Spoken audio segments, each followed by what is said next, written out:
نون والقلم وما يسطرون ما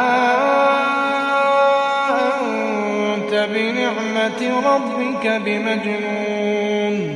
وإن لك لأجرا غير ممنون وإنك لعلى خلق عظيم فستبصر ويبصرون بأيكم المفتون إن ربك هو أعلم بمن ضل عن سبيله وهو أعلم بالمهتدين فلا تطع المكذبين ودوا لو تدين فيدهنون ولا تطع كل حلاف مهين هماز مشاء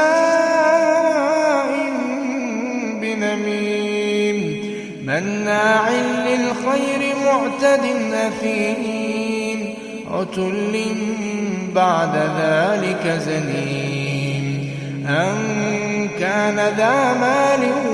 وبنين إذا تتلى عليه آياتنا قال أساطير الأولين سنسمه على الخرطوم إنا بلوناهم كما بلونا أصحاب الجنة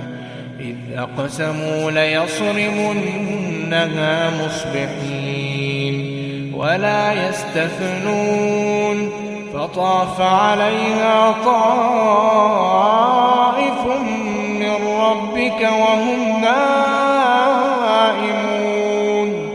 فأصبحت كالصريم فتنادوا مصبحين أن اغدوا على حرثكم إن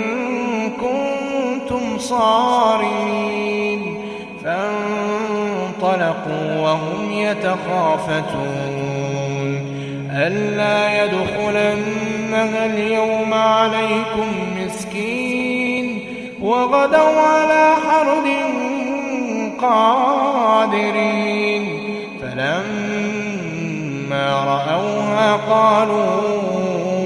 إنا لضالون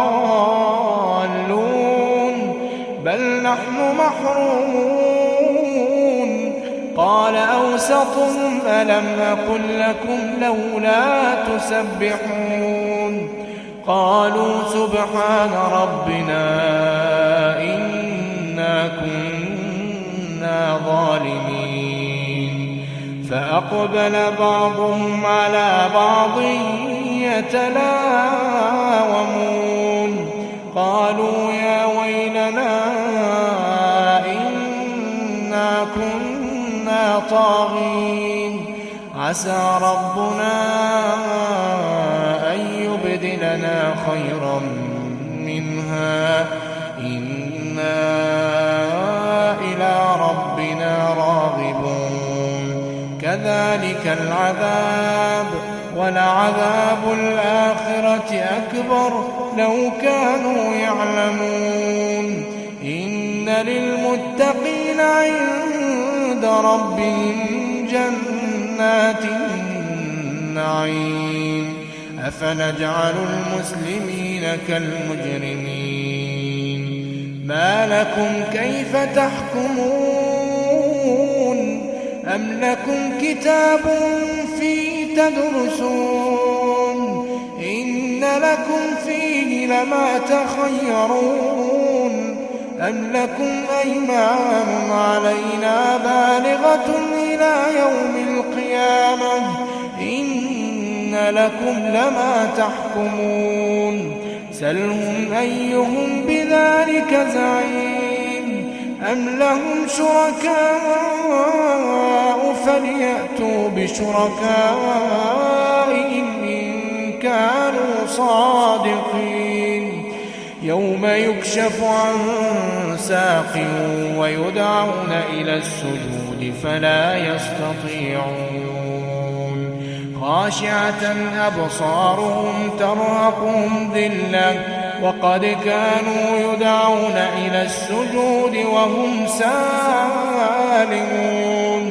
فذرني ومن يكذب بهذا الحديث سنستدرجهم من حيث لا يعلمون وأملي لهم إن كيدي متين أم تسألهم أجرا فهم من مغرم مثقلون أم عندهم الغيب فهم يكتبون فاصبر لحكم ربك ولا تكن كصاحب الحوت إذ نادى وهو مكظوم لولا أن تداركه نعمة من ربه لنبذ بالعراء وهو مذموم فاجتباه ربه فجعله من الصالحين